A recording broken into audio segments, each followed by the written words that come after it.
We'll move on to 10.0 individual action items. We have one this evening, 10.01 ELA adoption and purchase. Dr. Hamby and Dr. Valter will be making a presentation. However, to open discussion, do I have a motion to approve the adoption and purchase of Benchmark Advance for ELA grades K through 5? So moved. Motion by Andrew. Second. Second by Christy. And now I will turn it over to Dr. Hamby and Dr. Valter.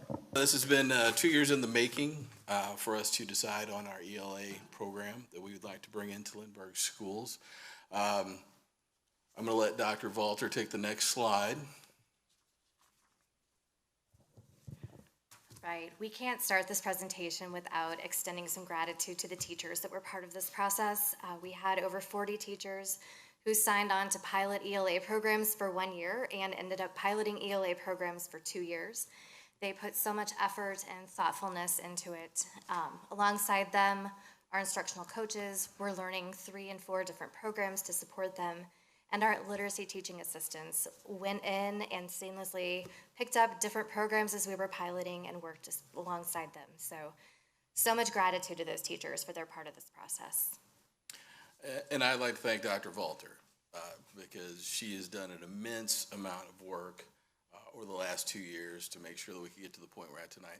And I'm sure she's watching at home, so I want to thank Rachel Sluneker also because, you know, what you don't see is all these materials coming in for 5 different programs and having to get barcoded and out to the teachers and then things collected back up. So Rachel has done an amazing amount of work to get things done. And we've got a few of our instructional coaches back there, and Maureen Stabler's helped out with the process as well. So we thank everyone that has helped us to get to where we are this evening.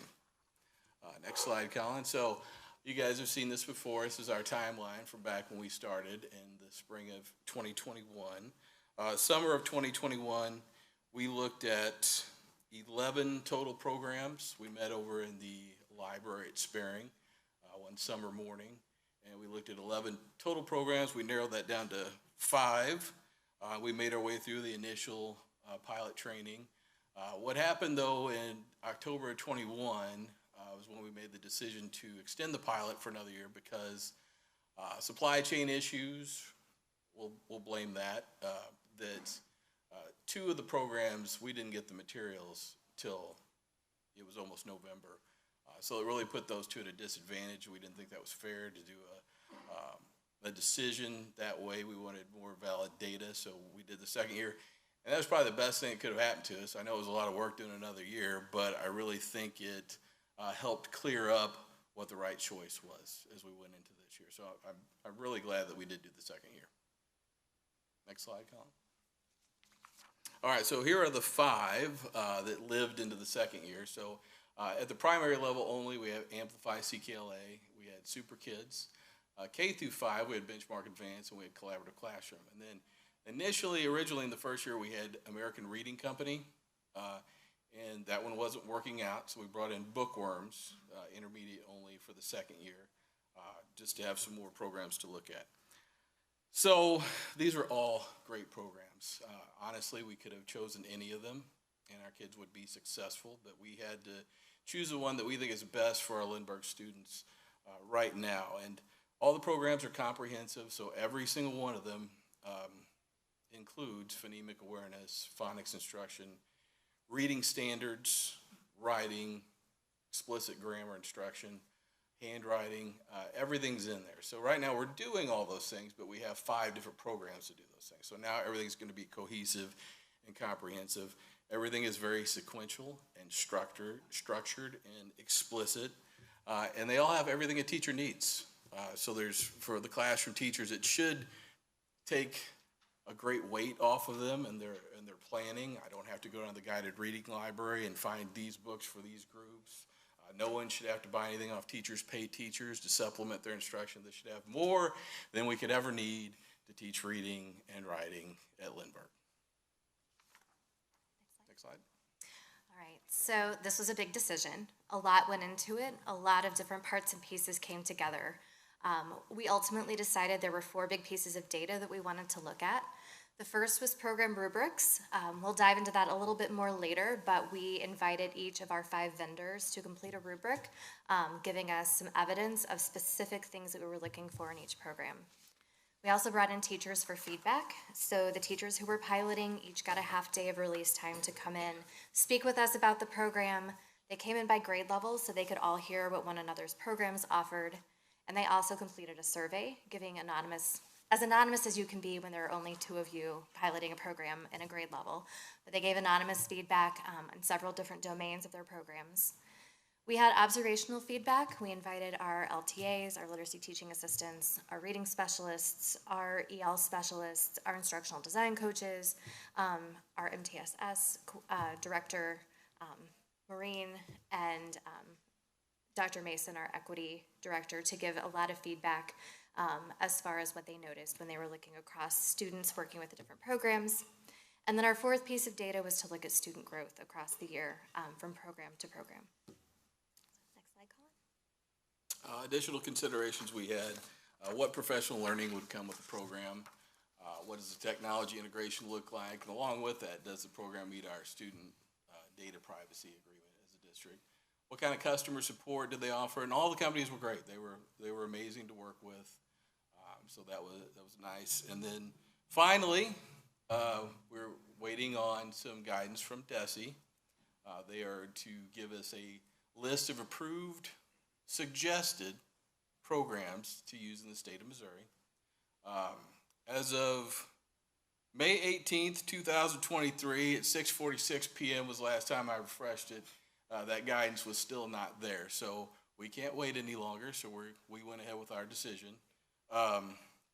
There were 20, now what we did was we looked up the RFP, so there were requests for proposals that if you go on the website Missouri Buys, you can find the RFPs for different things, and we looked up the RFPs for the programs, and we went through, there's 21 different requirements that the state asks of these programs.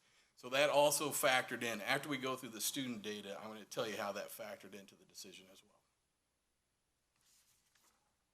Here's a big reveal. So this was a slide.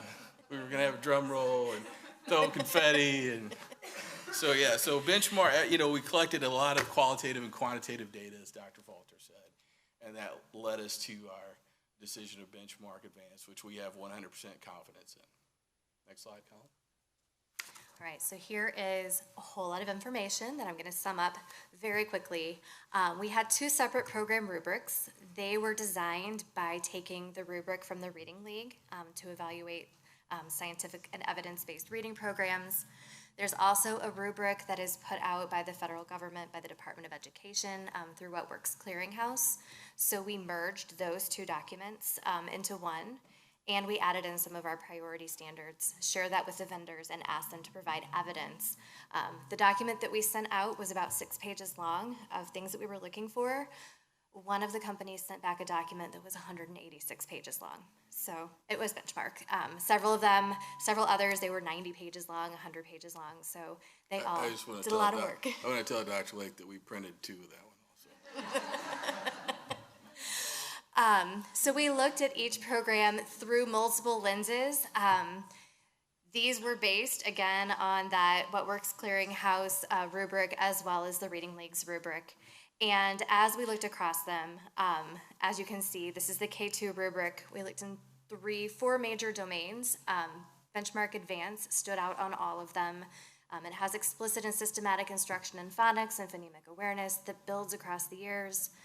There is fluency instruction in this program, unlike any I've seen in a program before. It includes reader's theater. It includes progress monitoring tools for students to do repeated readings of passages. We're going to get a little bit later into the background knowledge that it builds for students. There's strategy-based comprehension instruction, and then the writing, composition, and conventions. Not only is there explicit grammar instruction for kids, but they've made it in an authentic context for kids to be able to learn grammar, as well as being able to express themselves authentically. Okay, next slide, Colin, please. The 3-5 rubric was similar, but not quite the same. There are some K2 skills that didn't transfer over to grades 3 through 5, so things like phonemic awareness. Students should have very strong phonemic awareness by the middle to end of 2nd grade. So that one is not, you'll see on the 3-5 rubric. the phonics portion transfers over to decoding and word analysis, and helping kids understand bigger parts of longer words. So again, we looked across all 3 programs. The vendors were very thorough in providing us evidence and feedback. For Benchmark Advance, it stood out, again, because of that fluency piece. It goes all the way up to 5th grade. Many of the things were the same. They have embedded assessments, which is also true in K2, multimedia resources, as well as inquiry projects that go all the way up from 2nd grade through 5th grade. Next slide, please.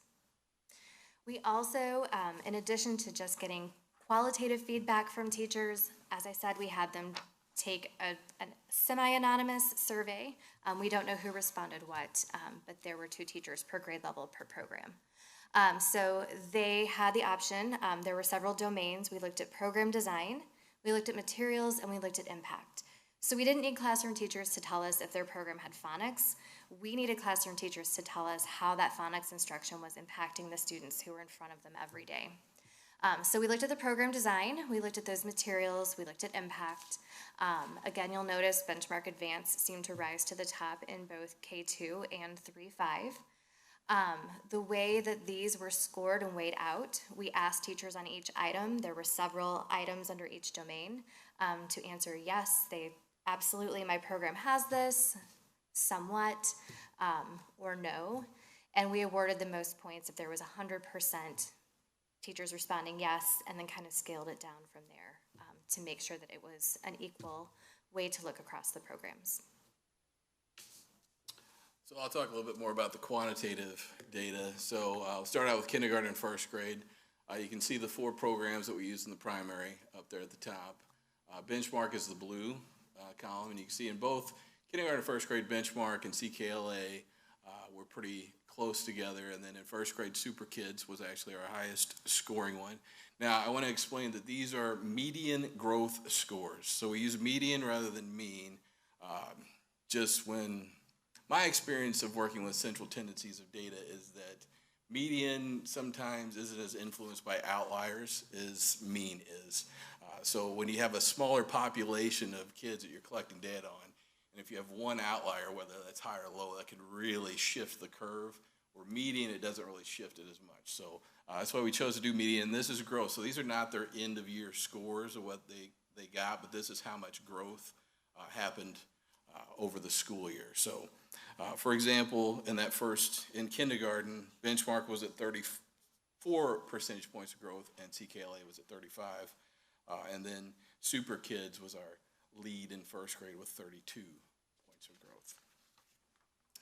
Next slide, we're on to 2nd grade. Now, 2nd grade, we have 3 different tests. We have A reading, auto reading, and CBM. So A reading is the one that's kind of a comprehensive, everything's going on in there. Auto reading is very specific skills, and CBM is going to be fluency and comprehension. So once again, you see, Benchmark, CKLA, very similar. And then you see in the CBM, Super Kids was very successful there in 2nd grade. Next slide is 3rd grade. 3rd grade is where collaborative classroom came to shine. You can see we have Benchmark is still blue. Bookworms was the one we just added this year in red and collaborative classroom there. And 3rd grade had a great success with collaborative classroom, but Benchmark was doing well still in that grade level. And then when we get to 4th and 5th on the next slide, now we're pulling NWEA scores. So the previous scores were all from FastBridge, and now we shift over to NWEA. As you can see, Benchmark is a clear favorite here in the upper grades as we get to those. Now, before Sarah talks about this slide, so when we looked at all those things, the decision really came down to, do we want Benchmark Advance for K through 5, or do we want Super Kids in the primary and Benchmark in the intermediate? So when we look at everything together, the student data, the teacher data, the program evaluation, the benefits of having one program consistently K through 5 helped us make our decision. And then the one final thing, now we're basing this off the RFP from the state. One of the let's see, what item is it? T is The high-quality evidence-based instructional materials must have received an all-green evaluation by Ed Reports. Super Kids did not. Now, that list isn't out yet, but that, kind of put a lot of caution into us in making that decision. So that was, really helped us when we looked at it was nice to have the RFPs of what's coming, and then to be able to pull the Ed Reports ratings really helped us make our decision. So a quick summary, for those of you who are not familiar with Ed Reports, it is a nonpartisan organization that evaluates year-long programs in reading and math to provide feedback on how well those programs are going to serve students. So as you can see, Benchmark received an all-green rating from Ed Reports, as did CKLA, Bookworms, Collaborative Classroom, and Super Kids unfortunately did not. So as we said with the RFP, at this point in time, we don't know that those will be on Missouri's recommended list. All right, this is the part I'm excited about, to share a lot of the things about Benchmark Advance that are really going to benefit our students. Next slide, Colin, please. So we go in there. I kind of alluded to this earlier, but it includes the 5 pillars of reading, which the state, that's one of the criteria the state's going to look at is it must include all these things. So we have phonics, phonemic awareness, vocabulary, fluency, comprehension, writing, and under writing we have grammar. Next to it we put, this is the image from Benchmark, but you're probably all familiar with Scarborough's Rope, which kind of has our foundational reading and then our language processes in there. So they have what I'm calling, and I don't think they call it this, but I'm calling it Scarborough's Houseplant. So we have that. Hopefully that'll catch on. Next slide, Colin. So these are some of the awards that it's already, this is a relatively new program as well, because we actually started out with Benchmark Workshop, and they updated their program to Benchmark Advance, which was more tied into the science of reading and letters. So all green on Ed Reports, Tech and Learning Award. We'll talk a little bit about this on a later slide, but it has a lot of digital literacy resources available for our students. And the Excellence in Equity Award, which actually meets items F and P on the state's RFP, if you'd like to look that up later. Next slide is also mine. So standards-based learning, that's a big wheelhouse of mine to talk about standards. So these are the Missouri Learning Standards, and the ones with check boxes, those are priority standards in the state of Missouri. So you can see that the program is going to go through and check off all of our priority standards, and you can see how many times each of those priority standards is going to show up and exactly in what lessons you're going to see those. So we are covering our bases and making sure that we have a program that meets our Missouri Learning Standards and our district priority standards. Right. One of the other things, and this was a big part of our decision to move from Benchmark Workshop to Benchmark Advance when it was released in the fall, is the Benchmark Advance is aligned with letters. As you may know, our teachers in K-5 are participating. K-3 right now, we're adding on 4 and 5, are participating in letters training. So Benchmark provides an explicit alignment between letters and the program so that they can see how those two fit together. Letters is a professional learning program, so it's not built to go with one specific resource or program. Benchmark has gone that extra mile and aligned their resources with what teachers are learning in that professional development. Next slide, please, Colin. So here's kind of a sneak peek into 2 of those pieces. The piece on the left is one of the Benchmark Advanced lesson plans, and it is broken down so that teachers can see exactly how it follows a letters lesson plan, with explicit modeling, a clear focus, a thread that runs through phonemic awareness and phonics into a connected text and comprehension activities. And then the portion on the right is too small to read, but they've taken all of the scope and sequence of letters and aligned where that fits into Benchmark Advance so that teachers will be able to see that clear alignment. This is also one of the pieces I am the most excited about. Benchmark Advance is also a knowledge building program, and it spirals from grade to grade and adds on. So the first unit in every grade level is a life science unit. It starts in kindergarten with just basic life science, and then as kids grow through the grade levels, they will revisit life science every first unit, but the content gets deeper and deeper, so they're building that knowledge from year to year. There are units every year on science and technology, on physical science, on earth science, on economics, on government. So in looking across not just within ELA, but how we can extend that learning to students across science and social studies, this program is an amazing fit. If I can add something to that slide real quick. So the units in science go very well with our MySci program, and the social studies is going to be great for us to give teachers resources which they can teach their social studies standards as well, but do it in a cross-curricular lesson, so you're kind of two birds with one stone approach. So it's wonderful to have all these resources for our teachers. Another piece that will be a new piece for teachers, a benefit for teachers, is there are take-home things to have that homeschool connection inside of every single unit. So on the left is a take-home calendar for fourth graders. There are different domains of activities, so there are some that appeal to students who like to express artistically, some that appeal to literature. So there's different ideas of things that they can do to strengthen comprehension within a unit. There are family letters that go home with every single unit that explain what students are going to be learning about, both the literacy component and the content area component. And then on the right, you'll see there's a take-home calendar that is meant for first or kindergarten, I believe. And on this one, it teaches parents how to work with their kids on sounding out words and building some of those letter-sound relationships. There's a game that comes with it. And then on the bottom right, the students have their own little magazine for every unit. At the end of the ones in kindergarten and first grade, there is a quick check that teachers can do and mark off the letters and sounds that students know and send that home to parents so that they have that communication in every single unit, which each unit is designed to be 3 weeks long. So that'll be going home about every 3 weeks with our primary students. One of the other pieces that is extremely rich in the program are the assessments that are provided. So in addition to our benchmarking assessments, we have FastBridge, we have NWEA. There are assessments that are built right into the program to help us assess students on a daily basis and then immediately act on those assessments.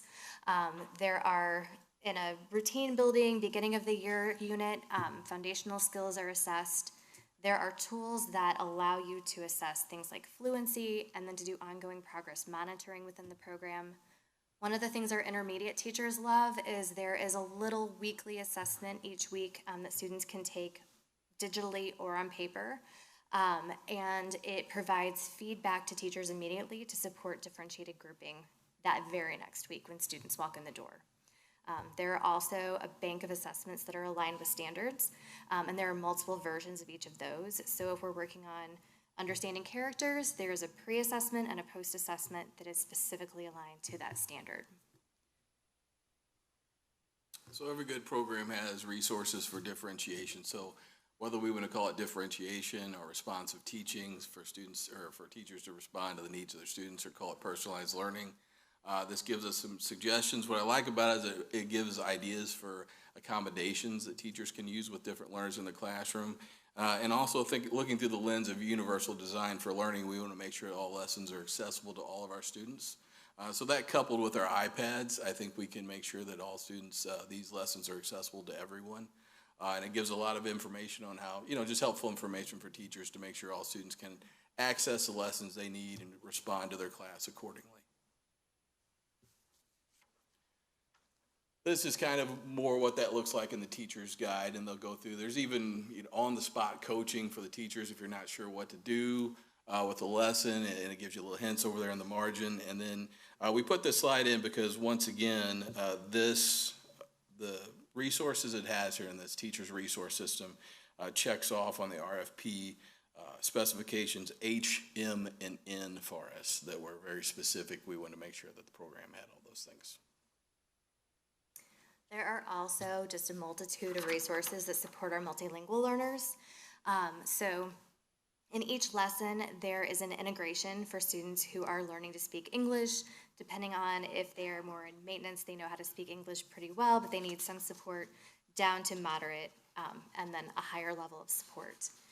Another really cool feature is there is, when working with vocabulary, there is a resource for students digitally where it will provide the vocabulary words students are learning in English what that vocabulary word looks like in their home language. There's an audio pronunciation, an example sentence that we'll read to them, and then a visual to go with it to kind of build that vocabulary as well as connecting it to their home language. And then there are several different versions of those family letters I mentioned earlier that are provided in different languages to send home for our multilingual families. So we had to have the obligatory 4C slide in here. So, well, I saw in the MSBA video that Dr. Jackie has 5 Cs. Are we falling behind? So, you know, the program is riddled with the 4 Cs. We want to give a couple examples here. So at the end of every unit, there's a research project that students can do, work on speaking and listening. But also this could be, you know, we already talked about the cross-curricular connections, you know, it could easily be tweaked in more of a project-based learning kind of lesson. And then the media literacy, which I referred to earlier, but it goes through a lot of skills for the kids to recognize the different kinds of media and how to use them appropriately. All right, so our next steps, because we finished a 2-year sprint marathon and now we're at the starting line. So the first piece is that professional learning and training. We will be bringing in benchmark trainers this summer, but we also know our teachers are anxious to see what this new program is all about. So our trainers will come in July and August. We're also going to offer teachers a day in June to come in and just kind of do a meet and greet with the resources, get to know them, kind of start to feel them out. One of the things that's also amazing is there are a ton of complimentary professional learning videos that teachers can access online whenever they want to. So we can use them in a more formal structured setting as when teachers come in, or if teachers want to go back and watch them again, they have access to those. Another big piece is a coaching aspect. So the instructional design coaches and I have been working on, no matter what program we roll out, what support will teachers need, how will we provide that support to best fit the needs of our students and our teachers. And then just ongoing support throughout the next few years. This will continue with our letters training because they do fit so seamlessly together. And then for any component of the program, there is that on-demand how-to video embedded within the online resources that teachers can access at any point in time.